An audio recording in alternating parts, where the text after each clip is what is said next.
Hello. അപ്പോൾ നമ്മൾ കഴിഞ്ഞ ക്ലാസ്സിൽ കാൾ റോജേഴ്സാണ് നോക്കിക്കൊണ്ടിരുന്നത് അല്ലേ. സൈക്കോളജിയിൽ കാൾ റോജേഴ്സാണ് നമ്മൾ നോക്കിക്കൊണ്ടിരുന്നത്. ആത്മബോധം, അഹം എന്ന സങ്കല്പം എന്നുള്ള ആ ഒരു ഭാഗമാണ് പഠിച്ചുകൊണ്ടിരുന്നത് അല്ലേ.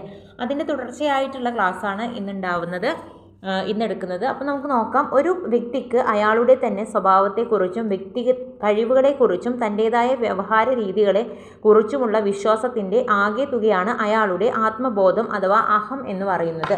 അപ്പം ഇന്നത്തെ ഒരു ക്ലാസ് എന്ന് പറയുന്നത് നമ്മൾ 1 മണിക്കൂറിൻ്റെ ഒരു വീഡിയോ ആയിട്ടാണ് ഇതുവരെ ഇട്ടുകൊണ്ടിരുന്നത്.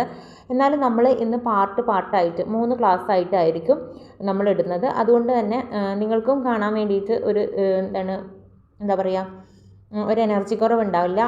എനിക്കാണെങ്കിൽ അപ്ലോഡ് ചെയ്യാനും ബുദ്ധിമുട്ടുണ്ടാവില്ല. അപ്പോൾ അതുകൊണ്ട് ഒരു ദിവസം നമ്മൾ 3 ക്ലാസ് എന്ന രീതിയിൽ നമ്മൾ ഒരു വീഡിയോയിൽ നമ്മൾ സൈക്കോളജിയും, അടുത്ത വീഡിയോയിൽ സയൻസ് പാർട്ടും, അടുത്തതിൽ നമ്മൾ ഇംഗ്ലീഷും മലയാളവും, അതുപോലെ തന്നെ അതിൽ തന്നെയാണ് നമ്മൾ സോഷ്യലും ഇടുന്നത്. അപ്പോൾ നമുക്ക് നോക്കാം. ഇത് കാൾ റോജേഴ്സാണ് ഇപ്പോൾ നമ്മൾ പഠിച്ചുകൊണ്ടിരുന്നത്. എന്താണ് പറയുന്നത്? ഒരു വ്യക്തിക്ക് അയാളുടെ തന്നെ സ്വഭാവത്തെക്കുറിച്ചും കഴിവുകളെക്കുറിച്ചും തൻ്റേതായ വ്യവഹാര രീതികളെക്കുറിച്ചുമുള്ള വിശ്വാസത്തിൻ്റെ ആകെ തുകയാണ് അയാളുടെ ആത്മബോധം അഥവാ അഹം എന്ന് പറയുന്നത്. തൻ്റെ ചുറ്റുപാടുകളിലൂടെ മറ്റുള്ളവരോടുള്ള ഇടപെടലുകളിലൂടെയുമാണ് ഒരാളുടെ ആത്മബോധം രൂപപ്പെടുന്നത്. അപ്പം തൻ്റെ ചുറ്റുപാടുകളിലൂടെയും മറ്റുള്ളവരോടുള്ള ഇടപെടലുകളിലൂടെയുമാണ് ഒരാളുടെ ആത്മബോധം എന്നത് രൂപപ്പെടുന്നത് എന്നാണ് കാൾ റോജേഴ്സ് പറയുന്നത്. ഇനി ഗുണപരമായ ആത്മബോധമുള്ള വ്യക്തി സന്തോഷം അനുഭവിക്കുകയും ലോകത്തെ സുരക്ഷിതവും ഗുണപരമായി നോക്കിക്കാണുകയും ചെയ്യുന്നു. ഗുണപരമല്ലാത്ത ആത്മബോധമുള്ള ഒരു വ്യക്തി എന്ത് ചെയ്യുന്നു? സന്തോഷവും സുരക്ഷിതത്വ ബോധവും ഇല്ലാത്തവനും ലോകത്തെ വിപരീത മനോഭാവത്തോടെ കാണുന്നവനുമായിരിക്കും എന്നാണ് കാൾ റോജേഴ്സിൻ്റെ ആത്മബോധം അഹം എന്നതിൽ പറയുന്നത്. ഇനി ആദർശാത്മക അഹമാണ് യാഥാർത്ഥ്യാധിഷ്ഠിത അഹം. നോക്കാം. കാൾ റോജേഴ്സ് അഹത്തെ 2ആയി തിരിക്കുന്നുണ്ട്. കാൾ റോജേഴ്സ് എന്ത് ചെയ്യുന്നുണ്ട്? അഹത്തെ 2ആയിട്ട് തിരിക്കുന്നുണ്ട്. ആദർശാത്മക അഹം എന്നും യാഥാർത്ഥ്യാധിഷ്ഠിത അഹം എന്നും 2ആയിട്ട് തിരിക്കുന്നുണ്ട്. ഏതൊക്കെയാണ്? ആദർശാത്മക അഹവും യാഥാർത്ഥ്യാധിഷ്ഠിത അഹവും. താൻ ആരായി തീരാൻ ഒരു വ്യക്തി ആഗ്രഹിക്കുന്നുവോ അതാണ് അയാളുടെ ആദർശാത്മക അഹം എന്ന് പറയുന്നത്.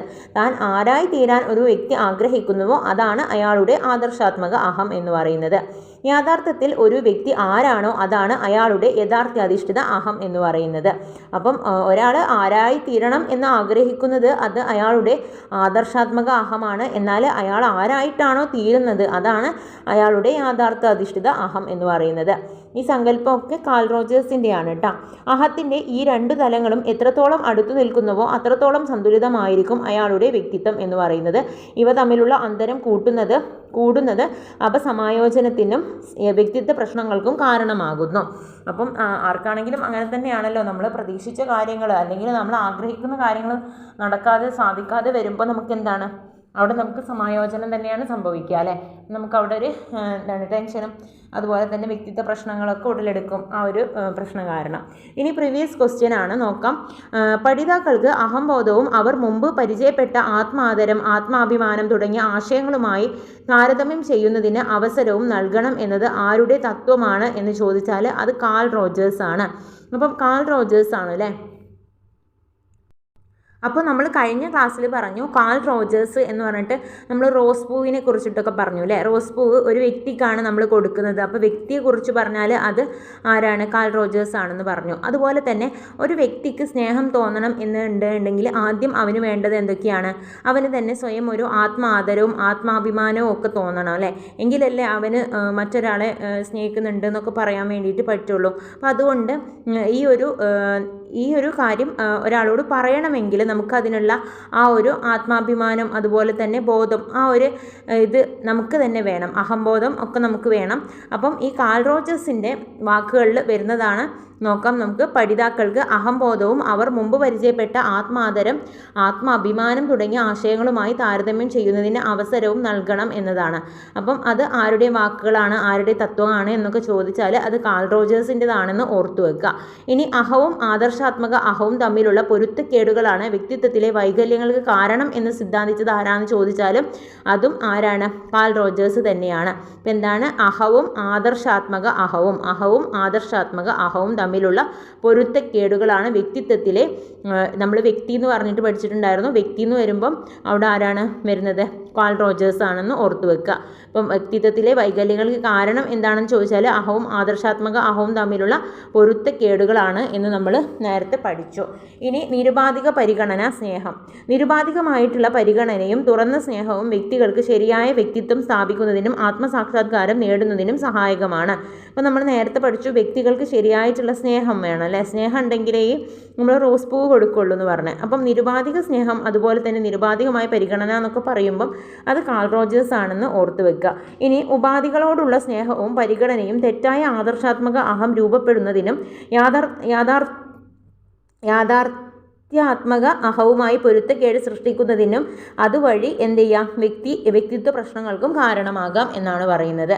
ഇനി പൂർണ്ണ വ്യക്തിത്വമാണ്. പൂർണ്ണ വ്യക്തിത്വം അല്ലേ, പൂർണ്ണ വ്യക്തിത്വം എന്ന് പറയുമ്പം ആരുടേതാണ്?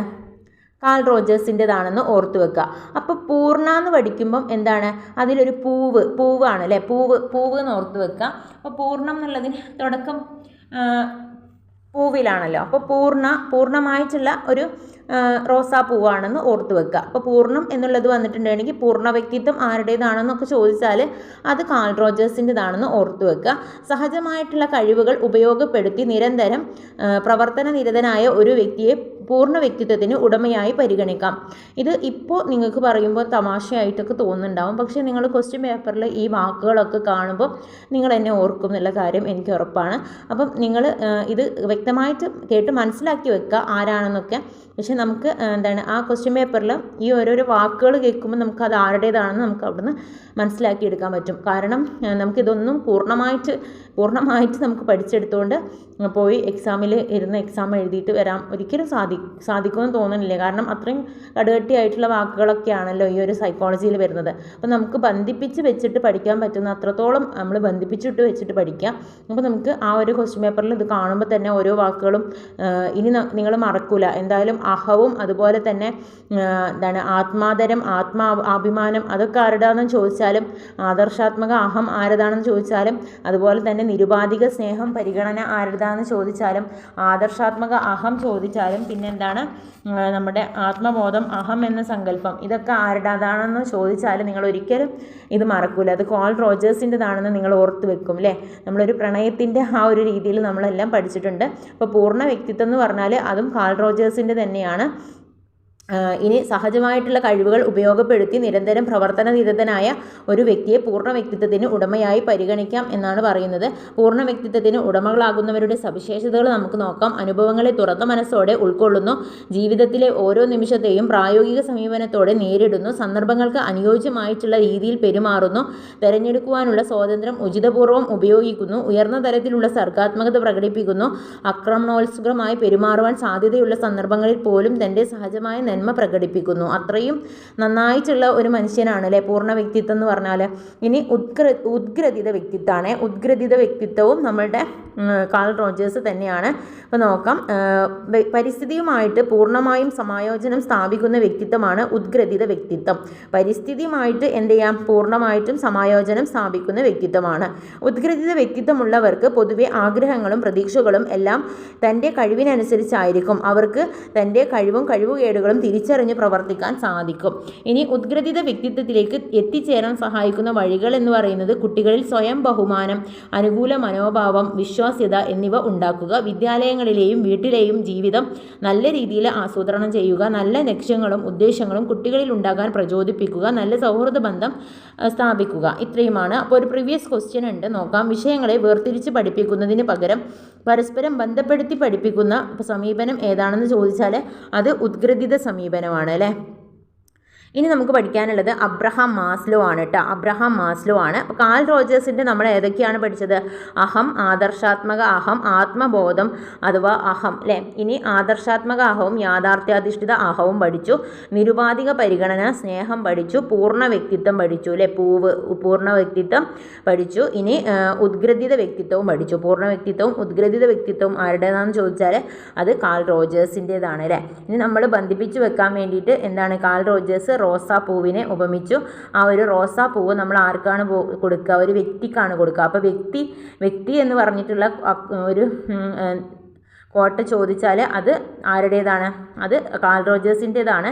ഇനി അതുപോലെ തന്നെ ഈ ഒരു വ്യക്തിക്ക് ഒരു പൂവ് കൊടുക്കണം എന്നുണ്ടെങ്കിൽ നമ്മൾ എന്ത് ചെയ്യും? അഹംബോധവും അതുപോലെ ആത്മാഭിമാനവും ഒക്കെ ഉള്ള ഒരു വ്യക്തിയാണെങ്കിൽ അത് കൊടുക്കാൻ പറ്റുള്ളൂ. പിന്നെ അതുപോലെ തന്നെ അഹവും ആദർശാത്മക അഹവും തമ്മിലുള്ള പൊരുത്തക്കേടുകളാണ് വ്യക്തിത്വത്തിൻ്റെ വൈകല്യങ്ങൾക്ക് കാരണം എന്ന് സിദ്ധാന്തിച്ചതും കാൾ റോജേഴ്സ് ആണ്. അപ്പോൾ എന്താണ്? അഹവും ആദർശാത്മക അഹവും ആരുടേതാണെന്ന് നമ്മൾ പഠിച്ചു? നമ്മളുടെ കാൾ റോജേഴ്സിൻ്റേതാണെന്ന് നമ്മൾ പഠിച്ചു. പിന്നെ നിരുപാധിക സ്നേഹം പരിഗണന ഉള്ള ഒരാൾക്ക് എന്ത് ചെയ്യാൻ പറ്റുള്ളൂ? ഒരു പൂവ് കൊടുക്കാൻ പറ്റുള്ളൂ അല്ലേ? പിന്നെ പൂവ് എന്ന് പറഞ്ഞിട്ട് നമ്മൾ എന്ത് പഠിച്ചു? പൂർണ്ണ വ്യക്തിത്വം പഠിച്ചു. പിന്നെ എന്താണ്? ഉദ്ഗ്രഥിത വ്യക്തിത്വം നമ്മൾ കാൾ റോജേഴ്സിൻ്റെതാണെന്ന് പറഞ്ഞിട്ട് പഠിച്ചു. ഇനി അബ്രഹാം മാസ്ലോ ആണ്. അബ്രഹാം മാസ്ലോയുടെ യാഥാർത്ഥ്യവൽക്കരണ സിദ്ധാന്തമാണ്.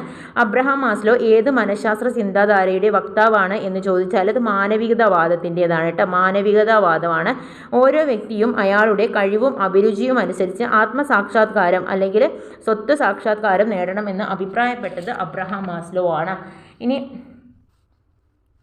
മനുഷ്യൻ്റെ വികാസപരമായിട്ടുള്ള ആവശ്യങ്ങളെ ശ്രേണിയായിട്ട് ചിത്രീകരിച്ചത് ആരാണെന്ന് ചോദിച്ചാൽ അത് അബ്രഹാം മാസ്ലോ ആണ്. അബ്രഹാം മാസ്ലോ ആണ് ശ്രേണിയായിട്ട് ചിത്രീകരിച്ചിട്ടുള്ളത്. അവിടെ ഒരു ഡയഗ്രാം കൊടുത്തത് കാണുന്നില്ലേ നിങ്ങൾ? അപ്പോൾ അത് നോക്കുക. ഇനി മാസ്ലോയുടെ ഏറ്റവും പ്രസിദ്ധമായിട്ടുള്ള സിദ്ധാന്തം എന്താണെന്ന് ചോദിച്ചാൽ അത് ആവശ്യങ്ങളുടെ ശ്രേണിയാണ് അല്ലേ? ഹൈറാർക്കി ഓഫ് നീഡ്സ് ആണ്. ആവശ്യങ്ങളുടെ ശ്രേണിയാണ് മാസ്ലോയുടെ ഏറ്റവും പ്രസിദ്ധമായിട്ടുള്ള സിദ്ധാന്തം. മനുഷ്യൻ്റെ ആവശ്യങ്ങളെ അതിൻ്റെ പ്രാധാന്യത്തിൻ്റെ അടിസ്ഥാനത്തിൽ താഴെ നിന്നും മുകളിലേക്ക് ക്രമീകരിക്കാവുന്നതാണ്. താഴത്തെ തലത്തിലുള്ള ആവശ്യങ്ങൾ സാക്ഷാത്കരിക്കുന്നതോടെ അടുത്ത തലത്തിലേക്കുള്ള ആവശ്യങ്ങൾ ഉയർന്നു വരുന്നു. നമുക്കാണെങ്കിലും അങ്ങനെയാണല്ലോ അല്ലേ? ചെറിയ ചെറിയ ആവശ്യങ്ങളായിരിക്കും ഫസ്റ്റ് ഉണ്ടാവുക. പിന്നെ കൂടുതൽ ക്യാഷ് കാണുമ്പോൾ നമുക്ക് കൂടുതൽ ആവശ്യങ്ങൾ വരും. അപ്പം ഇനി ഏറ്റവും അടിസ്ഥാനപരമായിട്ടുള്ള ശാരീരിക ആവശ്യങ്ങളാണ് ശ്രേണിയുടെ അടിയിലായിട്ട് നൽകിയിട്ടുള്ളപ്പോൾ ആത്മസാക്ഷാത്കാരം എന്നത് ഏറ്റവും ഉയർന്ന തലത്തിലാണ് നൽകിയിരിക്കുന്നത് എന്നാണ് പറയുന്നത്. അപ്പം ഇനി ആ ഒരു ഡയഗ്രാം നോക്കി മനസ്സിലാക്കുക. അടിയിലായിട്ട് എന്താണ്? ശാരീരികവും കായികവുമായിട്ടുള്ളതാണ് അല്ലേ? അപ്പോൾ അതിൽ വരുന്നത് ഏതൊക്കെയാണ്? ശ്വസനം, ആഹാരം, ജലം, ലൈംഗികത, നിദ്ര, വിശ്രമം, വിസർജനം. ഇത്രയുമാണ് ശാരീരികത്തിൽ കൊടുത്തിട്ടുള്ളത്. ഇനി സുരക്ഷിതത്വമാണ് രണ്ടാമതായിട്ട് കൊടുത്തിട്ടുള്ളത്. അതിൽ ശരീരം, ഉദ്യോഗം, വിഭവങ്ങൾ, സമ്പത്ത്, കുടുംബം, ആരോഗ്യം എന്നിവയുടെ സുരക്ഷിതത്വമാണ്. സ്നേഹബന്ധങ്ങളാണ് അടുത്തതായിട്ട് കൊടുത്തിട്ടുള്ളത്. സൗഹൃദം, കുടുംബം, ലൈംഗിക ബന്ധമാണ്. ഇനി ആദരമാണ്. ആദരവ്, ബഹുമാനം, ആത്മവിശ്വാസം, വിജയമാണ്. ഇനി സ്വത്താവിഷ്കാരമാണ് ലാസ്റ്റായിട്ട് കൊടുത്തിട്ടുള്ളത്. ആത്മയാഥാർത്ഥ്യവൽക്കരണമാണ് വ്യക്തിത്വം. അതിൽ ധാർമ്മികത, സർഗശക്തി, ഐച്ഛികത, അതുപോലെ പ്രശ്നപരിഹാരം, എടുത്തുചാട്ടം, ഇല്ലായ്മ, വിവേകം എന്നിവയൊക്കെ ഇതിൽ പെടുന്നതാണ്. അപ്പോൾ ആത്മസാക്ഷാത്കാരമാണ് ലാസ്റ്റത്തതായിട്ട് കൊടുത്തിട്ടുള്ളത്. ഏറ്റവും മുകളിലായിട്ടുള്ളത് ആത്മസാക്ഷാത്കാരമാണ്. ഏറ്റവും താഴെയുള്ളത് ശാരീരിക ആവശ്യങ്ങളാണ്. ഇനി ഒരു വ്യക്തിക്ക് തൻ്റെ കഴിവിനനുസരിച്ച് എത്തിച്ചേരാവുന്ന ഉയർന്ന തലം ഉണ്ടെന്ന് അബ്രഹാം മാസ്ലോ പറഞ്ഞിട്ടുണ്ട്. അപ്പോൾ ആ ഒരു ഉയർന്ന തലം ഏതാണ്? ആത്മസാക്ഷാത്കാരമാണ്. സ്വത്വാവിഷ്കാരം, ആത്മയാഥാർത്ഥ്യവൽക്കരണം. ഈ മൂന്ന് പേരുകളും ഓർത്തു വെക്കുക. ഇനി സമായോജനത്തിലേക്ക് നയിക്കുന്ന മനുഷ്യൻ്റെ ആവശ്യങ്ങളാണ് ശാരീരികം, സുരക്ഷിതത്വം, സ്നേഹസംബന്ധമായവ, ആദരം, ആത്മയാഥാർത്ഥ്യവൽക്കരണം. മാസ്ലോയുടെ ആത്മസാക്ഷാത്കാര സിദ്ധാന്തം വിമർശിക്കാൻ കാരണം ശാസ്ത്രീയ മാനദണ്ഡങ്ങൾ ഉപയോഗപ്പെടുത്തി അളക്കുവാൻ കഴിയാത്തതുകൊണ്ട് ആവശ്യങ്ങളുടെ ശ്രേണിയിൽ ഉൾപ്പെടുത്തിയിട്ടുള്ള ഘടകങ്ങൾ പാശ്ചാത്യ സംസ്കാരത്തെയും ചിന്താഗതികളെയും അടിസ്ഥാനമാക്കിയിട്ടുള്ളവ ആയതിനാൽ സാർവദേശീയ പരിഗണന നൽകാൻ കഴിയില്ല എന്നും വാദിക്കപ്പെടുന്നു. താഴ്ന്ന തലത്തിലുള്ള ആവശ്യങ്ങൾ പൂർത്തീകരിക്കപ്പെടുമ്പോൾ മാത്രമേ ഉയർന്ന തലത്തിലേക്കുള്ള ആഗ്രഹങ്ങൾ ഉണ്ടാകൂ എന്ന വാദവും ചോദ്യം ചെയ്യപ്പെടുന്നു. ഇനി മാസ്ലോയുടെ അഭിപ്രായത്തിൽ മനഃശാസ്ത്ര ചിന്താധാരകളിൽ ഏറ്റവും ഒന്നാം സ്ഥാനത്ത് ഏതിനായിരുന്നു എന്ന് ചോദിച്ചാൽ അത് ചേഷ്ടാവാദത്തിനാണ് മാസ്ലോ കൊടുത്തിട്ടുള്ളത്. ഇനി മാസ്ലോ ചേഷ്ടാവാദത്തെയും മനോവിശ്ലേഷണ സിദ്ധാന്തത്തെയും എതിർത്തതിന് കാരണം എന്താണെന്ന് ചോദിച്ചാൽ അത് മനുഷ്യനെ മൃഗതുല്യം കണ്ടതുകൊണ്ട് മാത്രമാണ് ആ ഒരു ചേഷ്ടാവാദത്തിനെയും അതേപോലെ മനോവിശ്ലേഷണ സിദ്ധാന്തത്തെയും എതിർത്തിട്ടുള്ളത് മാസ്ലോ. ഇനി ഉത്തര മാനവികത കാഴ്ചപ്പാടുകളാണ്. അതിൽ പരിണാമം വാദം, പാരമ്പര്യവാദം, ന്യൂ ജെനറ്റിക്സ് തുടങ്ങിയ വികസിച്ചതോടുകൂടി 20-ാം നൂറ്റാണ്ടിൻ്റെ തുടക്കത്തിൽ ഇംഗ്ലണ്ടിലെ 3 ശാസ്ത്രജ്ഞന്മാർ Julian Huxley, J.D. Burner, E.X. ഹാൾഡെയ്ൻ എന്നിവർ ഇവ സംബന്ധിച്ച് വിശദമായിട്ടുള്ള പഠനം നടത്തി. അപ്പോൾ ട്രാൻസ് ഹ്യൂമനിസം എന്ന പദം ആദ്യമായിട്ട് ഉപയോഗിക്കുന്നത് ജൂലിയസ് ഹക്സ്ലിയാണ്. ട്രാൻസ് ഹ്യൂമനിസം എന്ന പദം ആദ്യമായിട്ട് ഉപയോഗിക്കുന്നത് ജൂലിയൻ ഹക്സ്ലിയാണ്. അപ്പോൾ ട്രാൻസ് ഹ്യൂമനിസം എന്ന പദം ആദ്യമായിട്ട് ഉപയോഗിച്ചത് ജൂലിയൻ ഹക്സ്ലിയാണ്. Julian Huxley. സ്വാഭാവികവും ജൈവികവുമായിട്ടുള്ള പരിണാമത്തിനപ്പുറം മനുഷ്യനും കമ്പ്യൂട്ടറും ചേർന്നുകൊണ്ടുള്ള പുതിയ മനുഷ്യ ജീവിതത്തെക്കുറിച്ചുള്ള കാഴ്ചപ്പാടുകളാണ് പോസ്റ്റ് ഹ്യൂമനിസം പങ്കുവയ്ക്കുന്നത്.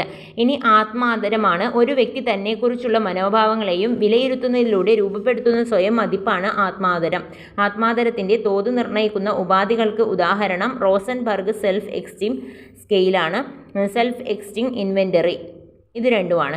ഒരു വ്യക്തിയുടെ ആത്മാദരത്തിൻ്റെ തോത് കണ്ടെത്തുന്നതിനുള്ള ഒരു ഉപാധിയാണ് റോസൻബർഗ് സെൽഫ് എസ്റ്റീം സ്കെയിൽ. അപ്പം റോസൻബർഗ് സെൽഫ് എസ്റ്റീം സ്കെയിൽ എന്ന് പറയുന്നത് ഒരു വ്യക്തിയുടെ ആത്മാദരത്തിൻ്റെ തോത് കണ്ടെത്തുന്നതിനുള്ള ഉപാധിയാണ്. അപ്പം സെൽഫ് എസ്റ്റീം ആണ് അല്ലേ, ആത്മാദരം. ഇനി പ്രീവിയസ് ക്വസ്റ്റ്യൻ ആണ്. അബ്രഹാം മാസ്ലോയുടെ ആവശ്യങ്ങളുടെ ശ്രേണിയിൽ ശാരീരിക ആവശ്യങ്ങൾ എന്നതിൻ്റെ തൊട്ടുമുകളിൽ വരുന്ന ആവശ്യമാണ് സുരക്ഷിതത്വം അല്ലേ, സുരക്ഷിതത്വമാണ്. അബ്രഹാം മാസ്ലോയുടെ ആവശ്യങ്ങളുടെ ശ്രേണിയുടെ അടിസ്ഥാനത്തിൽ താഴെ പറയുന്ന ആവശ്യങ്ങളിൽ അവയിൽ ഏറ്റവും പ്രാഥമികമായിട്ടുള്ള ആവശ്യം ഏതാണെന്നാണ്. അത് സുരക്ഷിതത്വമാണ്. സുരക്ഷിതത്വം ഏറ്റവും പ്രാഥമികമായിട്ടുള്ള ആവശ്യം ഏതാണെന്ന് ചോദിച്ചാൽ ഈ തന്നിട്ടുള്ളതിൽ വെച്ചിട്ടാണ് കേട്ടോ. അപ്പോൾ സുരക്ഷിതത്വം, ആദരിക്കപ്പെടുക, അംഗീകാരം നേടുക, ആത്മസാക്ഷാത്കാരം. അപ്പോൾ തന്നിട്ടുള്ളതിൽ ഏറ്റവും അടിസ്ഥാനത്തിൽ വരുന്നത്, താഴെ തരത്തിൽ വരുന്നത് സുരക്ഷിതത്വമാണ്. ഇനി താഴെ കൊടുത്തിരിക്കുന്നവയിൽ അബ്രഹാം മാസ്ലോയുടെ ആവശ്യങ്ങളുടെ ശ്രേണിയിൽ ഏറ്റവും ഉയർന്നു നിൽക്കുന്നത് ഏതാണെന്ന് നമ്മൾ പഠിച്ചു. സ്വത്വാവിഷ്കാരമാണ്. അബ്രഹാം മാസ്ലോയുടെ ആവശ്യങ്ങളുടെ ശ്രേണിയിൽ സുരക്ഷിതത്വവുമായി ബന്ധപ്പെട്ടിട്ട് ആവശ്യങ്ങൾക്കും അഭിമാനബോധവുമായി ബന്ധപ്പെട്ട ആവശ്യങ്ങൾക്കും ഇടയിൽ ക്രമീകരിച്ചിട്ടുള്ളത് സ്നേഹവുമായി ബന്ധപ്പെട്ട ആവശ്യങ്ങളാണ്. അപ്പം ഏതിൻ്റെയൊക്കെ ഇടയിലാണ് സ്നേഹം വരുന്നത്? ആദരത്തിൻ്റെയും സുരക്ഷിതത്വത്തിൻ്റെയും ഇടയിലാണ് സ്നേഹം വരുന്നത് അല്ലേ. ആദരത്തിൻ്റെയും സുരക്ഷിതത്വത്തിൻ്റെയും ഇടയിലാണ്. സ്വത്വ സാക്ഷാത്കാര സിദ്ധാന്തം ആവിഷ്കരിച്ച മനഃശാസ്ത്രജ്ഞൻ ആരാണെന്ന് ചോദിച്ചാൽ ഇനി നിങ്ങൾ മറക്കൂലല്ലോ, അത് അബ്രഹാം മാസ്ലോ ആണ്. ഇതിൽ പ്രധാനമായിട്ടും ശ്രദ്ധിക്കേണ്ടത് ട്രാൻസ് ഹ്യൂമനിസം എന്ന പദം ആദ്യമായി ഉപയോഗിച്ചത് ജൂലിയസ് ഹക്സ്ലിയാണ് കേട്ടോ. ട്രാൻസ് ഹ്യൂമനിസം എന്ന പദം ആദ്യമായിട്ട് ഉപയോഗിച്ചത് ആരാണെന്ന് ചോദിച്ചാൽ അത് ജൂലിയസ് ഹക്സ്ലിയാണ്. അപ്പം ഇത്രയുമാണ് നമ്മൾ സൈക്കോളജിയിൽ നോക്കുന്നത് കേട്ടോ.